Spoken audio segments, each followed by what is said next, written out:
കഴിഞ്ഞ ദിവസം നമ്മൾ സംസാരിച്ച് അവസാനിപ്പിച്ചപ്പോൾ പറഞ്ഞൊരു കാര്യം സ്റ്റാറ്റ്യൂട്ടറി പെൻഷനെ സംബന്ധിച്ച ഒരു കാര്യം സാർ സൂചിപ്പിക്കുകയുണ്ടായി. ഈ വാസ്തവത്തിൽ ഈ സ്റ്റാറ്റ്യൂട്ടറി പെൻഷൻകാരോട് സാറിന് വല്ല വിരോധമുണ്ട്? കാരണം അത് സ്റ്റാറ്റ്യൂട്ടറി പെൻഷൻ ഇന്ത്യ ആകെ നിലനിൽക്കുന്ന, ഇന്ത്യയിൽ മൊത്തത്തിൽ എല്ലാ സംസ്ഥാനങ്ങളിലും അല്ലെങ്കിൽ കേന്ദ്ര സർവീസിലൊക്കെ നിലനിൽക്കുന്ന ഒരു സംവിധാനമാണല്ലോ. പിന്നെ അതിനോടൊരു എതിർപ്പ് വരാനുള്ള കാരണം എന്താണ്? കേരളത്തിലെ സ്റ്റാറ്റ്യൂട്ടറി പെൻഷനോട് മാത്രമായ ഒരു എതിർപ്പ് വരാനുള്ള കാരണം എന്താണ്? സത്യത്തിൽ സുദേശേ, എനിക്ക് സ്റ്റാറ്റ്യൂട്ടറി പെൻഷൻകാരോട് യാതൊരു വൈരാഗ്യവുമില്ല. എൻ്റെ തന്നെ സഹോദരി ഒരു സ്റ്റാറ്റ്യൂട്ടറി പെൻഷൻകാരിയാണ്. എൻ്റെ ബന്ധുക്കൾ, സുഹൃത്തുക്കൾ ഒരുപാട് പേര് സ്റ്റാറ്റ്യൂട്ടറി പെൻഷൻ വാങ്ങുന്നവരാണ്. ഇത് പലപ്പോഴും ഞാൻ സ്റ്റാറ്റ്യൂട്ടറി പെൻഷന് വാങ്ങുന്ന ആളല്ല എന്നതുകൊണ്ടാണ് ഞാനിത് പറയുന്നത്. എന്താണ് സാറിനെതിരെയുള്ള ഒരു വിമർശനം? ഒരു അസൂയയുടെ ഒരു കാര്യമായിട്ടാണ്, ഒരു കണ്ണിക്കടിയാണ് എന്നുള്ള രീതിയിലാണ് ഇതിനെ കാണുന്നത്. പക്ഷേ അങ്ങനെയല്ല. ഇത് ഇതിനെ എതിർക്കുന്നതിനുള്ള പ്രധാന കാരണം കേരള ധനകാര്യം ഞാൻ ഈ കുറേ വർഷങ്ങളായിട്ട് പഠിച്ചു വരുന്നതുകൊണ്ടാണ്. അപ്പോൾ ഞാൻ മനസ്സിലാക്കിയ ഒരു കാര്യം, നമ്മുടെ പെൻഷൻ ബാധ്യത എന്ന് പറഞ്ഞാൽ കേരളത്തിൻ്റെ പെൻഷൻ ബാധ്യത ഇന്ത്യയിൽ ഏറ്റവും കൂടുതൽ ഉള്ള സംസ്ഥാനമാണ് കേരളം. അപ്പോൾ ഇത് ഇങ്ങനെ പോയി കഴിഞ്ഞാൽ നമ്മുടെ ഈ പെൻഷൻ്റെ ബാധ്യത മൂലം കേരള സമ്പദ് വ്യവസ്ഥയും കേരള സമൂഹത്തിന് തന്നെ ഒരു വലിയ പ്രതിസന്ധിയിലേക്കാണ് പോകുന്നത് എന്നുള്ള തിരിച്ചറിവിൻ്റെ അടിസ്ഥാനത്തിലാണ് ഞാൻ 2012 സെപ്റ്റംബർ 18, 19 തീയതികളിൽ 2 ലേഖനം മാതൃഭൂമിയിൽ എഴുതി. ഒന്ന്, പെൻഷൻ വേണ്ടത് പൊളിച്ചെഴുത്ത്, സാർവത്രിക പെൻഷൻ പദ്ധതിക്ക് ഒരു ചട്ടക്കൂട് എന്നിങ്ങനെ 2 ലേഖനങ്ങൾ എഴുതി. അത് കഴിഞ്ഞിട്ട് ഇപ്പം ഇത് 14 വർഷം കഴിയാൻ പോവുകയാണ്. അപ്പോൾ ഇതിനിടയിലുള്ള വർഷങ്ങളിൽ ഈ പെൻഷൻ ബാധ്യത കൂടിക്കൂടി വരികയാണ്. ഇങ്ങനെ ഞാൻ ഇതിനെക്കുറിച്ച് കൂടുതലായിട്ട് എന്താണ് ഈ സ്റ്റാറ്റ്യൂട്ടറി പെൻഷൻ എന്ന് പഠിച്ചു വന്നപ്പോഴാണ് എനിക്ക് മനസ്സിലായത് ഇതിലൊരു വലിയ ചതിയുണ്ട്. ഇതൊരു വലിയ ഒരു തട്ടിപ്പാണ്. കാരണം വികസിത സമൂഹങ്ങളിൽ മുഴുവൻ പെൻഷൻ എന്ന് പറയുന്നത് ശമ്പളത്തിൽ നിന്ന് പിടിച്ചു മാറ്റിവെച്ച് അതിൽ നിന്ന് ഒന്നുകിൽ സ്വകാര്യ പെൻഷൻ ഫണ്ടുകളിൽ നിക്ഷേപിച്ചിരിക്കണം. അപ്പോൾ സർക്കാർ ഉദ്യോഗസ്ഥരാണെങ്കിൽ അവരുടെ ശമ്പളത്തിൽ നിന്ന് പിടിച്ചു മാറ്റി പെൻഷൻ ഫണ്ടുകളിൽ, സർക്കാർ നടത്തുന്ന പെൻഷൻ ഫണ്ടുകളിൽ നിക്ഷേപിച്ചാണ് പെൻഷൻ വാങ്ങുന്നത്. നമ്മുടെ ഇവിടെ എന്തുകൊണ്ടാണ് അങ്ങനെ ഈ പിടിച്ച് മാറ്റി വെക്കാതെ ഇന്നത്തെ വരുമാനത്തിൽ, തന്നാണ്ടത്തെ വരുമാനത്തിൽ നിന്ന് പെൻഷൻ കൊടുക്കുന്നത് എന്നതിനെക്കുറിച്ച് ഞാൻ അന്വേഷിച്ച് മനസ്സിലായത് ഇത് ബ്രിട്ടീഷുകാരുടെ ഒരു സൗജന്യമാണ്. അവരുടെ കാലത്തെ സ്വാതന്ത്ര്യം കിട്ടിയ സമയത്ത് അവർ തുടർന്നു വന്ന പെൻഷൻ്റെ അതിൻ്റെ ഒരു തുടർച്ച മാത്രമാണ്.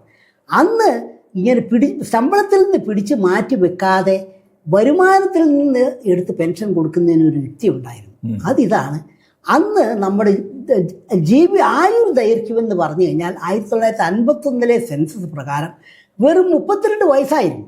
അപ്പോൾ 32 വയസ്സായപ്പോൾ അന്നത്തെ ചിന്താഗതി ഇങ്ങനെയാണ്, ഒരു പെൻഷൻകാരൻ സർവീസിൽ നിന്ന് പിരിഞ്ഞാൽ 5 അല്ലെങ്കിൽ 7 വർഷമൊക്കെ ജീവിച്ചിരിക്കുകയുള്ളൂ, മാസമുള്ള ശമ്പളവും കുറവാണ്.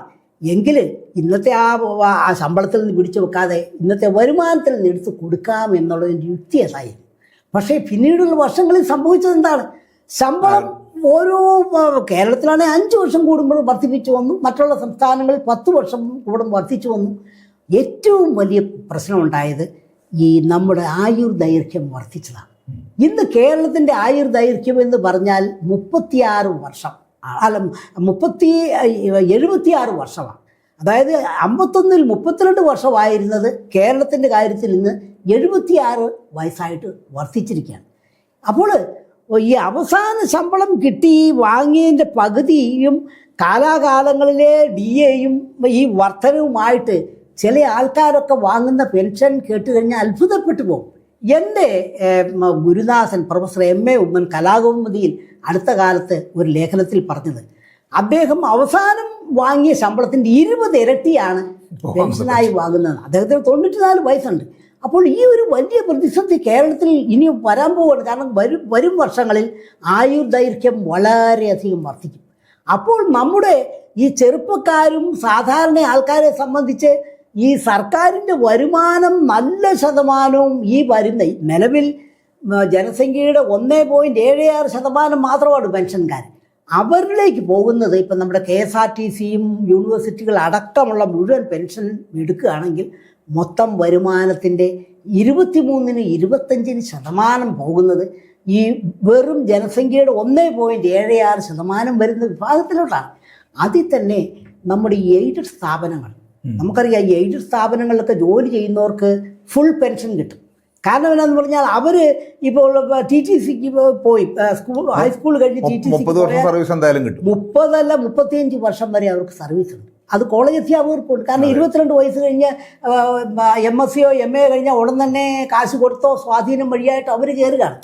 അപ്പോൾ നമ്മുടെ സമൂഹത്തിലെ ഈ സംഘടിത വിഭാഗങ്ങൾക്ക്, സവർണ വിഭാഗങ്ങളിലേക്ക് വൻതോതിൽ പൊതുവിഭവങ്ങൾ അന്യായമായി അനീതിപരമായി ഒഴുകുന്ന ഒരു വ്യവസ്ഥയായിട്ട് ഇത് മാറിയിരിക്കുകയാണ്.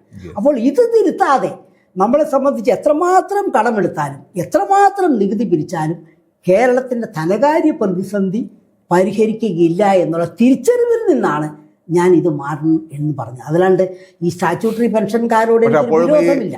ഞാനൊക്കെ സർവീസിലിരിക്കുന്ന കാലഘട്ടത്തിൽ കേട്ടിട്ടുള്ള ഒരു കാര്യം എന്ന് പറഞ്ഞാൽ ഇത് ശമ്പളത്തിൽ നിന്ന് മാറ്റിവെച്ച ഒരു ഇനമാണ് ഈ പെൻഷനായിട്ട് കൊടുക്കണം എന്ന് പറഞ്ഞാൽ ഞാനൊക്കെ കേട്ടിട്ടുള്ളത്.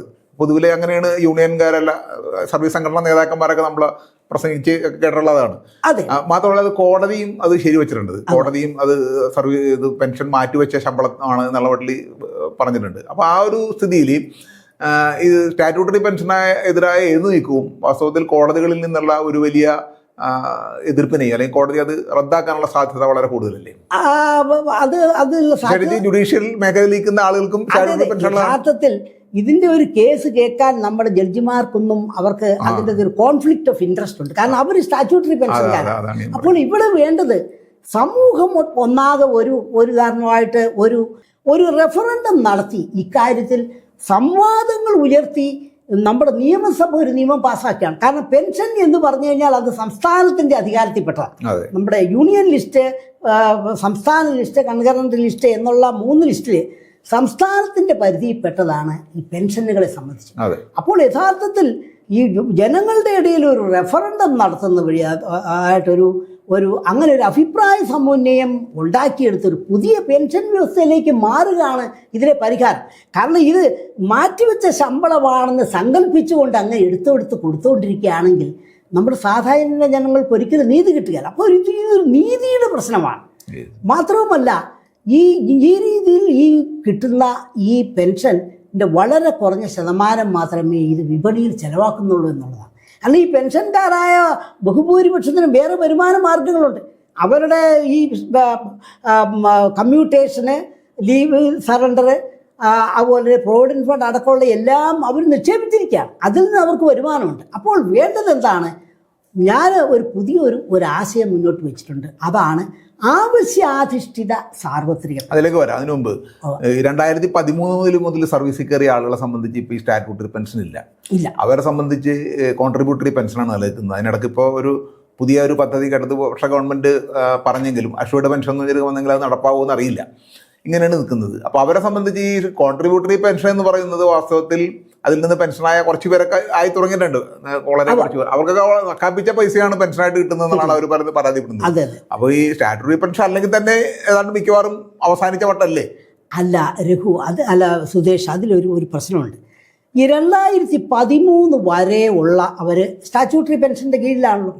ഇപ്പം അവർക്കൊരു ശരാശരി ഒരു 20 വർഷം സർവീസ് ഉണ്ട് എന്ന് കണക്കാക്കണേ. ശരാശരി ചിലർക്ക് 24 വർഷം 25 വർഷം കാണും. അങ്ങനെ ആവറേജ് എടുക്കുകയാണെങ്കിൽ അവർ റിട്ടയർ ചെയ്യുന്നത് 2033-34 ആയി, 20 വർഷം കൂടി. അവരൊരു ഈ പറഞ്ഞ പോലെ ഒരു 30 വർഷം കൂടി ജീവിക്കുകയാണെങ്കിൽ സ്റ്റാറ്റ്യൂട്ടറി പെൻഷൻ എന്തുവരെ കാണും? 2063 വരെ കാണും. 30 വർഷം കൂടി ജീവിക്കുകയാണെങ്കിൽ, ഇപ്പം ലൈഫ് എക്സ്പെക്ടൻസി ഈ രീതിയിൽ പോവുകയാണെങ്കിൽ ഒരു 40 വർഷം ജീവിക്കുകയാണെന്ന് ഇരിക്കട്ടെ, 2073 ഈ സ്റ്റാറ്റ്യൂട്ടറി പെൻഷൻകാർ ഇത് വാങ്ങുന്നതിന് വേണ്ടി ഇവിടെ കാണും. അങ്ങനെ വന്നു കഴിയുമ്പോൾ അവർക്ക് കൊടുത്തു കഴിഞ്ഞിട്ട് പിന്നെ ഈ പറഞ്ഞ കോൺട്രിബ്യൂട്ടറി പെൻഷൻകാർക്കും ബാക്കിയുള്ളവർക്കും ഒന്നും കൊടുക്കാൻ വിഭവങ്ങൾ തയ്യാതെ വരും. കാരണം നമ്മുടെ നികുതി പിരിക്കാൻ ഒക്കുന്നില്ലല്ലോ, വരുമാനം ഉണ്ടാക്കാൻ ഒക്കുന്നില്ലല്ലോ, കടമെടുക്കുന്നതിന് നിയന്ത്രണങ്ങളും വന്നു. അപ്പോൾ ആ സ്ഥിതിയിൽ ഈ നമ്മുടെ സർവീസ് സംഘടനകൾ പ്രചരിപ്പിക്കുന്നത് അവാസ്തവമാണ്. അവർ പറയുന്നത് സ്റ്റാറ്റ്യൂട്ടറി പെൻഷൻ ഇല്ലല്ലോ, കോൺട്രിബ്യൂട്ടറി ആണല്ലോ. അത് ശരിയല്ല. ഇത് കുറേ വർഷങ്ങളിലൂടെ സ്റ്റാറ്റ്യൂട്ടറി പെൻഷൻ്റെ ഈ ഭാരം സമൂഹത്തിലുണ്ടാകും. പിന്നെ രണ്ടാമത്തെ ഇത് ഈ ഇന്ത്യയിൽ മുഴുവനുള്ളതാണെന്നുള്ളത് ശരിയാണ്. പക്ഷേ ഈ സമൂഹത്തിൽ വ്യവസ്ഥകളെ ചോദ്യം ചെയ്യുകയും തിരുത്തുകയും ഒക്കെ ചെയ്യുന്നത് ആദ്യ സമൂഹം കേരളമാണ്. കേരളത്തിലാണ് മാറ്റങ്ങൾ ഉണ്ടായിട്ടുള്ളത്. അപ്പോൾ കേരളം ഇതിനു വേണ്ടി ഒരു മാതൃക കാണിച്ച് ഒരു പുതിയ പെൻഷൻ വ്യവസ്ഥയിലേക്ക് മാറുന്നു എന്ന് വന്നു കഴിഞ്ഞാൽ മറ്റു സംസ്ഥാനങ്ങളും ഉടനെ തന്നെ അത് സ്വീകരിക്കും. അതിനു മുമ്പ് ഒരു വരും ചോദിക്കട്ടെ, സാറ് പറഞ്ഞപ്പോൾ ഈ പെൻഷനൊക്കെ പോകുന്നത് കൂടുതലും സവർണ എന്നൊരു പ്രയോഗം വരികയുണ്ട്, സവർണ വിഭാഗങ്ങളിലേക്ക്. അതെ. അപ്പോൾ സാറ് ഇതിനെക്കുറിച്ച് പലപ്പോഴും എഴുതുകയും പ്രസംഗിക്കുകയൊക്കെ ചെയ്തത് ഞാൻ കേട്ടിട്ടുണ്ട്. ഈ ശമ്പളമായാലും പെൻഷനായി കഴിഞ്ഞാലും പ്രാദേശികമായ രീതിയിലും സമുദായങ്ങളുടെ രീതിയിലും വലിയൊരു അസന്തുലിതത്വം നിലനിൽക്കുന്നുണ്ട് കേരളത്തിൽ. അത് പലപ്പോഴും സൂചിപ്പിച്ചിട്ടുണ്ട്. വിശേഷിച്ച് മലബാർ പ്രദേശത്തുള്ള ആളുകൾക്ക് ഈ പറഞ്ഞ പെൻഷനായാലും ശമ്പളമായാലും അനുപാതം വളരെ കുറവാണ്. അതോടൊപ്പം തന്നെ സമുദായങ്ങളെ നോക്കിക്കഴിഞ്ഞാൽ സവർണ സമുദായങ്ങളിലേക്ക് കൂടുതൽ ഈ ശമ്പളവും പെൻഷനും പോകുന്നു എന്ന രീതിയിൽ പറയുന്നു. എന്തുകൊണ്ടാണ് അങ്ങനെ പറയുന്നത്? വല്ല കണക്കുകളുണ്ടോ?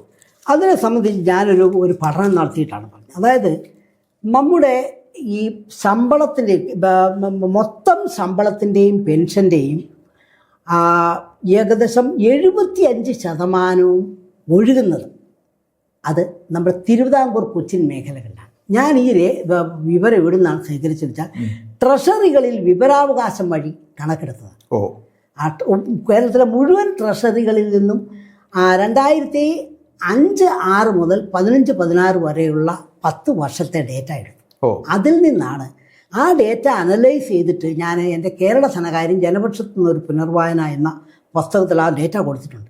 അതിൽ നിന്നാണ് ഈ 75% വരുന്ന ശമ്പളത്തിൻ്റെയും പെൻഷൻ്റെയും 75% ഈ ട്രാവൻകൂർ കൊച്ചിൻ മേഖലകൾ, തിരുവിതാംകൂർ കൊച്ചിൻ മേഖലകളിൽ പോകുന്നതിൻ്റെ ഒരു പ്രധാന കാരണം ഈ നമ്മുടെ എയ്ഡഡ് വിദ്യാഭ്യാസ സ്ഥാപനങ്ങൾ കൂടുതലുള്ളത് ഇവിടെയാണ്.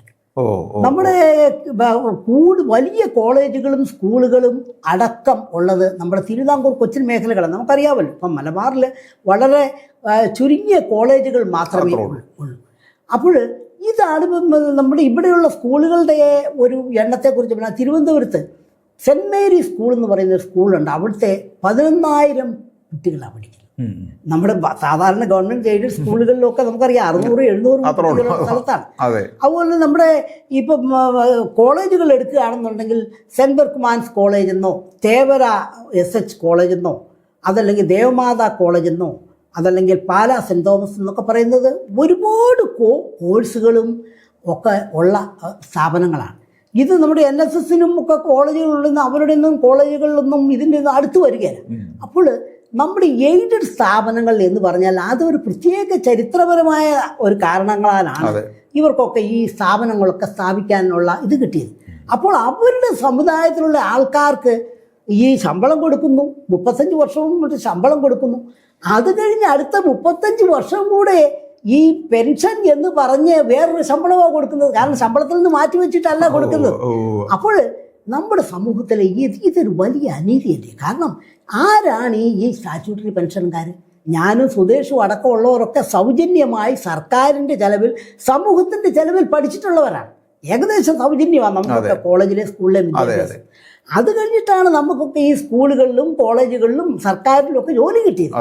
അതേ ആൾക്കാർ തന്നെയാണ് ഈ ശമ്പളം കിട്ടി 35 വർഷം കഴിഞ്ഞിട്ട് പിന്നെയും അടുത്ത 35 വർഷം കൂടെ കൊടുത്തുകൊണ്ടിരിക്കണം, അത് മാറ്റിവെച്ചതാണ് എന്നുള്ള ഒരു വാദം പ്രചരിപ്പിക്കുന്നത്. അപ്പോൾ നമ്മുടെ ഈ സവർണ സമുദായങ്ങളാണ് ഏറ്റവും കൂടുതൽ ഇതിൻ്റെ ബെനഫിഷ്യറി എന്നുള്ളതിന് ഞാൻ വേറൊരു തെളിവും കണ്ടെത്തി. ഞാൻ നമ്മുടെ ട്രഷറി ഡിപ്പാർട്ട്മെൻറ്റിൽ നിന്ന് ഈ പെൻഷൻകാരുടെ ഈ മതപരമായ പേരുകളുടെ അടിസ്ഥാനത്തിലുള്ള ഡേറ്റ എടുത്തു. അത് എടുത്തത് 2019 40,000 രൂപയിൽ കൂടുതൽ പെൻഷൻ വാങ്ങുന്നവരുടെ എല്ലാം പേരുകളെടുത്തു, വിവരാവകാശം വഴി എടുത്തതാണ്. എന്നിട്ട് അതിനെ ഈ ഓരോരുത്തരുടെ മതത്തിന്റെ അടിസ്ഥാനത്തിൽ അതിനെ ക്ലാസിഫൈ ചെയ്തു. ഇപ്പം പേരിൽ നിന്ന് നമുക്കറിയാമല്ലോ, ഹിന്ദു ആണോ മുസ്ലിം ആണോ ക്രിസ്ത്യാനിയാണോ അറിയാൻ പറ്റും.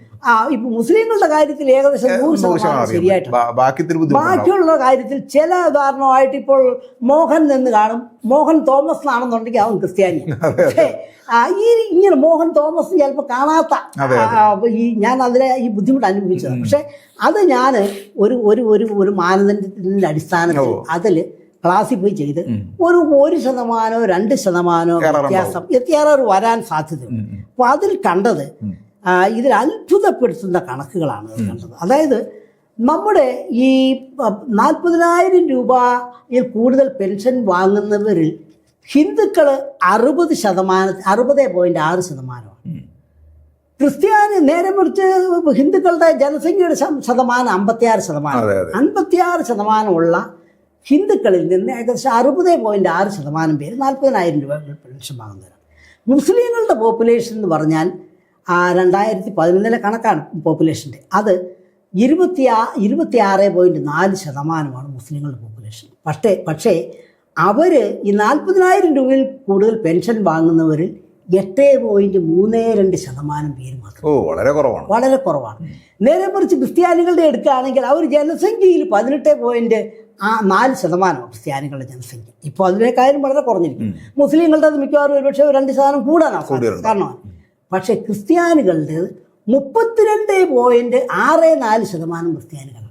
അതിൻ്റെ കാരണം എയ്ഡഡ് സ്ഥാപനങ്ങളുടെ കൂടുതൽ എയ്ഡഡ് സ്ഥാപനങ്ങളുള്ളത് ഈ ക്രിസ്ത്യാനികൾക്കും സവർണ ക്രിസ്ത്യാനികൾക്കും. നമുക്കറിയാം നമ്മുടെ ദളിത് ക്രിസ്ത്യാനികൾക്കൊന്നും ഒരു കോളേജ് പോലും ഇല്ല. ക്രിസ്ത്യാനികൾക്കും കുറവാണ്. ഇപ്പോൾ CSIക്കൊക്കെ കുറച്ച് കോളേജുകൾ കാണുമായിരിക്കും. ഈ ലത്തീൻ കത്തോലിക്കർക്കായാലും ഈ പറയുന്ന കോളേജുകളാണ്. അപ്പോൾ സവർണ ക്രിസ്ത്യാനികളാണ് ഇതിലെ ഒരു വലിയ ഇത് വരുന്നത്. പിന്നെ വരുന്നത് നായന്മാർ. അപ്പോൾ നമ്മുടെ നായന്മാർ അപ്പോൾ ഈ സവർണ ക്രിസ്ത്യാനികളും സവർണ ഹിന്ദുക്കളും കൂടെയാണ് ഇതിൻ്റെ നല്ല പങ്ക് പൊതുവിഭവങ്ങൾ. അതുകൊണ്ടാണ് സാറ് കേരള ധനകാര്യം ജനപക്ഷത്ത് നിന്നൊരു പുനർവായന എന്ന പുസ്തകത്തിൽ അവസാനത്തെ അധ്യായത്തിന്റെ പേര് തന്നെ ക്രിസ്ത്യാനി നന്നായാൽ കേരളം നന്നായി. അതെ, ഞാനിത് ആത്മാർത്ഥമായി പറഞ്ഞതാണ്. കാരണം കേരളത്തിൽ ഈ മാറ്റങ്ങൾ വരണമെന്നുണ്ടെങ്കിൽ കേരളത്തിൽ സാമ്പത്തികമായും എല്ലാ രീതിയിലും മുന്നോട്ട് നിൽക്കുന്ന ക്രിസ്ത്യാനികൾ നീതിയിലേക്ക് വരണം. ക്രിസ്തു അതാണല്ലോ പറഞ്ഞത്, നിങ്ങളുടെ നീതിയാണ് നിങ്ങൾക്ക് ഉയർത്തിപ്പിടിക്കേണ്ടത് എന്നാണ് പറഞ്ഞത്. അപ്പോൾ മത്തായിയുടെ സുവിശേഷത്തിൽ പറയുന്ന ഒരു സെന്റൻസ് ഇതാണ്: നിങ്ങളുടെ നീതി പരീശന്മാരുടെയും ചുങ്കക്കാരെക്കാളും ഉയർന്നു നിൽക്കണം എന്നാണ് നിങ്ങളുടെ നീതി. അപ്പോൾ ആ രീതിയിൽ നീതിയുടെ പക്ഷം നമ്മുടെ ക്രിസ്ത്യാനികൾ മുറുകെ പിടിക്കുകയാണെങ്കിൽ അവർക്ക് ഈ സ്റ്റാറ്റ്യൂട്ടറി പെൻഷനെ എതിർക്കേണ്ടി വരും. കാരണം ഒരു പുതിയ പെൻഷൻ വ്യവസ്ഥയിലേക്ക് പോയി കഴിഞ്ഞാൽ കേരളത്തിലെ ഏറ്റവും ദുർബലരായ ആൾക്കാർക്ക് കൂടുതൽ പൊതുവിഭവങ്ങൾ കിട്ടാനുള്ള ഒരു സാധ്യതയാണ് ഞാൻ ഈ അതായത് പെൻഷൻ വ്യവസ്ഥയുടെ പരിഷ്കരണം അല്ലാതെ വേറെ ഒരു മാർഗവുമില്ലെന്നാണ് സാർ പറയുന്നത്. പെൻഷൻ ഞാൻ രഘു വളരെ കൃത്യമായിട്ട് ഞാൻ പറയുകയാണ്. പെൻഷൻ വ്യവസ്ഥ ഇതേപോലെ തുടർന്നതിന് വേണ്ടിയിട്ട് എത്രമാത്രം കടമെടുത്താലും ഇനി എവിടുന്നെല്ലാം നികുതി പിരിച്ചാലും കേരളം മുന്നോട്ട് പോവുകയല്ല. കാരണം ഇതല്ലാതെ ഇതിലൂടെ ചെലവ് ചുരുക്കുക, ചെലവ് വേറെ രീതിയിലോട്ട് മാറ്റിമറിക്കുക, സാധാരണ ജനങ്ങളുടെ ഉപഭോഗം വർദ്ധിപ്പിക്കുക, അങ്ങനെ നികുതി വരുമാനം വർദ്ധിപ്പിക്കുക, കൂടുതൽ വിപണിയിൽ പണമെത്തിക്കുക എന്നതിനൊക്കെയുള്ള ഏറ്റവും നല്ലൊരു ഉപകരണമാണ് ഈ പെൻഷൻ വ്യവസ്ഥയുടെ പരിഷ്കരണം. അതാണ് സാറ് പറയുന്നത്. സാറ് ഒരു വാക്ക് ഉപയോഗിക്കുന്നത് ആവശ്യാധിഷ്ഠിത സാർവത്രിക പെൻഷൻ. എന്താണ് അതുകൊണ്ട് ഉദ്ദേശിക്കുന്നത് ഈ ആവശ്യാധിഷ്ഠിത സാർവത്രിക പെൻഷൻ? അതായത് അതിൻ്റെ അകത്തെ രക്തചുരുക്കം ഇതാണ്: ശമ്പളത്തിൽ നിന്ന് പിടിച്ച് മാറ്റി വെച്ചിട്ടല്ല പെൻഷൻ കൊടുക്കുന്നതെങ്കിൽ, അതായത് ഇന്നത്തെ വരുമാനത്തിൽ നിന്നാണ് പെൻഷൻ കൊടുക്കുന്നതെങ്കിൽ അത് കിട്ടാനുള്ള അർഹത എല്ലാ വൃത്തിജനങ്ങൾക്കും തുല്യമാണ്.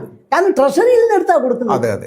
അങ്ങനെ എല്ലാവർക്കും തുല്യമാണ് എങ്കിൽ അങ്ങനെ ചിന്തിച്ചു കഴിഞ്ഞാൽ സമൂഹത്തിന്റെ ഉത്തരവാദിത്തം എല്ലാ വൃത്തിജനങ്ങളെയും സംരക്ഷിക്കുക എന്നുള്ളത്. തീർച്ചയായിട്ടും. അപ്പൊ സർക്കാർ ഉദ്യോഗസ്ഥരെ മാത്രം സംരക്ഷിച്ചാൽ പോരാ, എല്ലാവരെയും സംരക്ഷിക്കണം. അങ്ങനെയാണെന്നുണ്ടെങ്കിൽ അതാണ് നീതി. അതാണെന്നുണ്ടെങ്കിൽ എന്തുകൊണ്ട് എല്ലാ വൃദ്ധജനങ്ങൾക്ക് എല്ലാവർക്കും ആശുപത്രി ചെലവുകൾ അടക്കമുള്ള ഇൻഷുറൻസ് സർക്കാർ കൊടുക്കുക? അതിന് പുറമെ അടിസ്ഥാന പെൻഷൻ എല്ലാവർക്കും തുല്യമായി കൊടുക്കുക.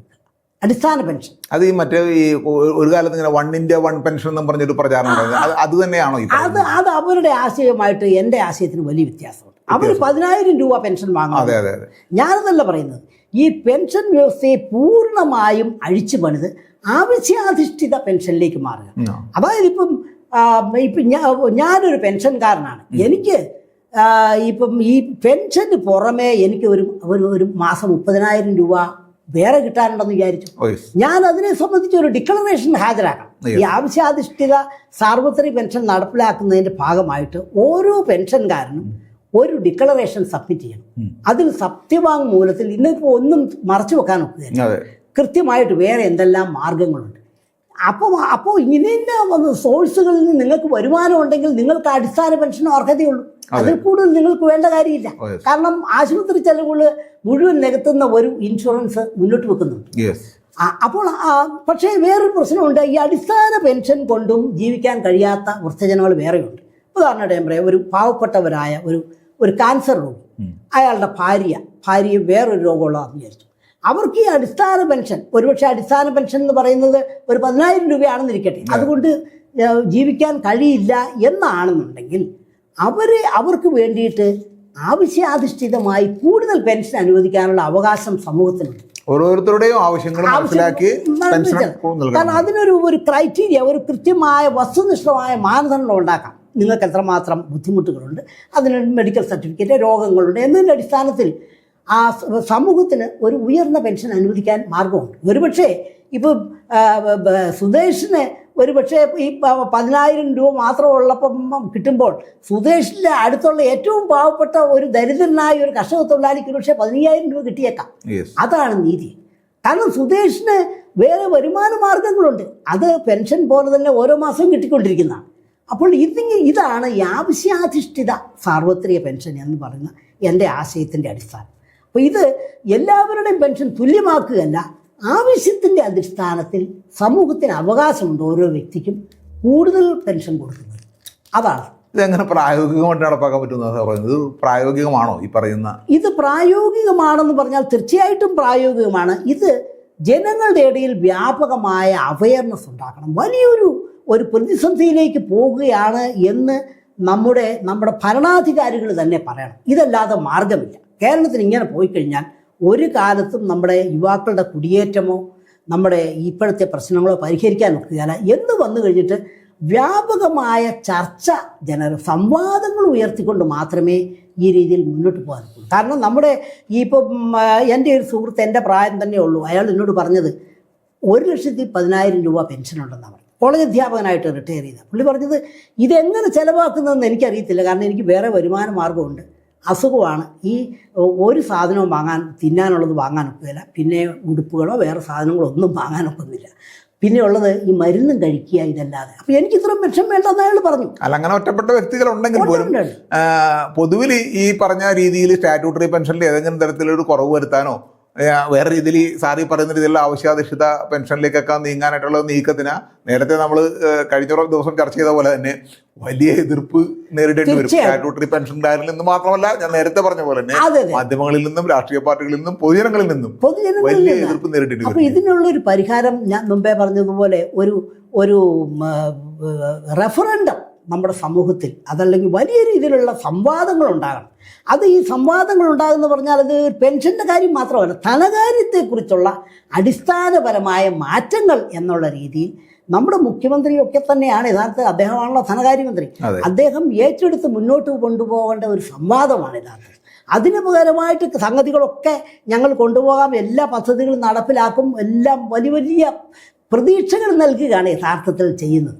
ആ പ്രതീക്ഷകളൊന്നും നിറവേറ്റപ്പെടുകയില്ല എന്നുള്ളത് ജനങ്ങൾക്കും അറിയാം, ഈ പറയുന്ന മന്ത്രിമാർക്കും അറിയാം. അതാണ് നമ്മുടെ അത് സാധാരണഗതിയിൽ ഇപ്പോൾ ബജറ്റ് അവതരിപ്പിക്കുമ്പോൾ ബജറ്റിൽ ഒരുപാട് പ്രഖ്യാപനങ്ങൾ എല്ലാ ഗവൺമെന്റും ചേർത്തും. പക്ഷേ ഈ പ്രഖ്യാപനങ്ങൾ അല്ലെങ്കിൽ പദ്ധതികൾ നടപ്പാക്കപ്പെടുന്നുണ്ടോ എന്നുള്ളൊരു മോണിറ്ററിംഗ് മീഡിയ നടത്തുന്നില്ല, ജനങ്ങൾ നടത്തുന്നില്ല, രാഷ്ട്രീയക്കാർ നടത്തുന്നില്ല. അതെല്ലാവർക്കും അറിയാം.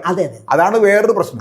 ബജറ്റിൽ പറഞ്ഞ പ്രഖ്യാപനങ്ങൾ 5 വർഷം ഭരിച്ചു കഴിഞ്ഞാൽ ഇതിൽ എത്ര നടപ്പാക്കി എന്ന ഒരു മോണിറ്ററിംഗ് വാസ്തവത്തിൽ ആവശ്യമുള്ളേ. അങ്ങനെ ഒരു ഭരണാധികാരിയുടെ ഭാഗത്തുനിന്നും ഉണ്ടാകുന്നില്ല, മീഡിയയുടെ ഭാഗത്തുനിന്നും ഉണ്ടാകുന്നില്ല എന്നുള്ളതാണ്. അപ്പൊ അതുകൊണ്ടാണ് ഈ എളുപ്പം സാധിക്കുന്നത്. വേണമെങ്കിലും പറയാം, നടപ്പാക്കിയാലും കുഴപ്പമില്ല. അതായത് എന്നിട്ട് കടം വാങ്ങി കാര്യങ്ങൾ നടക്കും എന്നുള്ളൊരു തെറ്റിദ്ധാരണയിലാണ് ജനങ്ങൾ. അപ്പൊ ഈ ധനകാര്യത്തിന്റെ അടിസ്ഥാനപരമായ രാഷ്ട്രീയം പുറത്തു കൊണ്ടുവരണമെങ്കിൽ ഇതിനെക്കുറിച്ചുള്ള അവബോധം ഉണ്ടാകും. വാസ്തവത്തിൽ പബ്ലിക് ഫിനാൻസിനെ സംബന്ധിച്ചുള്ള അവബോധത്തിന്റെ കാര്യത്തിൽ കേരളം വളരെ പിന്നാക്കമാണെന്ന് ഞാൻ മനസ്സിലാക്കിയിട്ടുണ്ട്. ഞാനിപ്പോൾ സോഷ്യൽ മീഡിയയിലൊക്കെ ഇടപെടുന്ന ആളെന്നുണ്ടെങ്കിൽ സോഷ്യൽ മീഡിയയിൽ നിരവധി തരത്തിലുള്ള പോസ്റ്റുകൾ ഇടുമ്പോൾ അതിൽ ഈ പബ്ലിക് ഫിനാൻസ് സംബന്ധിച്ചുള്ള എന്ത് പോസ്റ്റ് ഇട്ടാലും അതിന് പൊതുവിലെ ലൈക്കുകളും ഷെയറുകളും കുറവായിരിക്കുള്ളൂ. കാരണം അത് ആൾക്ക് താല്പര്യമില്ലാത്ത കാര്യമാണ് പബ്ലിക് ഫിനാൻസ്. ബാക്കി എല്ലാ കാര്യത്തിലും ആളുകൾ ഭയങ്കര ഇൻട്രസ്റ്റ് ആണ്. ഇത് പൊതുവിൽ ഞാൻ കണ്ടിട്ടുണ്ട്. കാരണം ഞാൻ നേരത്തെ സൂചിപ്പിച്ച കാര്യം, ഈ പബ്ലിക് ഫിനാൻസിൽ ഇതിൽ ലൈക്ക് ചെയ്താലുള്ള പ്രശ്നം എന്ന് പറഞ്ഞാൽ ഇതിനകത്ത് ഇടപെടുന്ന ആളുകൾ ഈ ഇടത്തരം മധ്യവർഗ വിഭാഗക്കാരാണ്. അപ്പോൾ അവരെ തൊടുന്നൊരു കാര്യം, അവർക്ക് അവരെ മേലിൽ പോകുന്നൊരു കാര്യമാണെന്ന് അറിയാവുന്നതുകൊണ്ടായിരിക്കും ഒരു പക്ഷേ അവരുടെ ഭാഗത്തു നിന്നുള്ള ഒരു ലൈക്കും ഷെയറും ഇല്ലാത്ത. അപ്പോൾ ഈ പറഞ്ഞ രീതിയിൽ വലിയ രീതിയിലുള്ള ഒരു അവബോധം ഉണ്ടാക്കാതെ ഇത്തരം മാറ്റങ്ങളൊന്നും കേരളത്തിൽ ഉണ്ടാക്കാൻ കഴിയില്ല. അതിനാരും മുൻകൈ എടുക്കും എന്നുള്ളതാണ് നമ്മൾ നേരത്തെ എന്റേതായ രീതിയിൽ ഒരു വെബ്സൈറ്റ് www.asapeppra എന്ന് പറഞ്ഞാൽ ആവശ്യാധിഷ്ഠിത സാർവത്രിക പെൻഷൻ ഞാൻ കണ്ടിട്ടുള്ളത് asapeppra.in എന്ന് പറയുന്ന വെബ്സൈറ്റ് തുടങ്ങിയിട്ടുണ്ട്. ഇതിനെ സംബന്ധിച്ച് ഒരുപാട് വിവരങ്ങൾ ഞാൻ ഇത് ചെയ്യാതെ, പക്ഷെ അതിനോടുള്ള പ്രതികരണങ്ങളൊക്കെ വളരെ തണുപ്പനാണ്. പക്ഷേ ഈ നമ്മുടെ ചെറുപ്പക്കാർ ജെൻസി ആണല്ലോ ഇപ്പൊ നമ്മുടെ, അവരൊക്കെ ഇക്കാര്യം ഇത് അവരുടെയൊക്കെ ഭാവിയെ ബാധിക്കുന്ന പ്രശ്നമാണ്. കാരണം വരും വർഷങ്ങളിൽ നമ്മുടെ വൃദ്ധജനങ്ങളെ നോക്കുക എന്ന് പറഞ്ഞാൽ നമ്മുടെ ചെറുപ്പക്കാർക്ക് വലിയൊരു ഭാരമായി മാറാൻ പോവുക. അവർക്കാർക്ക് സർക്കാർ ജോലി ഇല്ലാതെ കാര്യമായിട്ട് കിട്ടാൻ പോകുന്നില്ല. പിന്നെ ഉള്ളത് AI വന്നതോടെ IT മേഖലയിൽ നിന്നൊക്കെ പുറന്തള്ളപ്പെടുന്നു. പിന്നെ ഈ ജെൻസി ഒരു വലിയ പ്രതിസന്ധിയിലോട്ട് പോവുകയാണ്. അപ്പോൾ യഥാർത്ഥത്തിൽ ഈ പെൻഷൻ റിഫോം അടക്കമുള്ള കാര്യങ്ങൾ യഥാർത്ഥത്തിൽ നമ്മുടെ ജെൻസി ഏറ്റെടുക്കേണ്ട ഒരു പ്രശ്നമാണ്.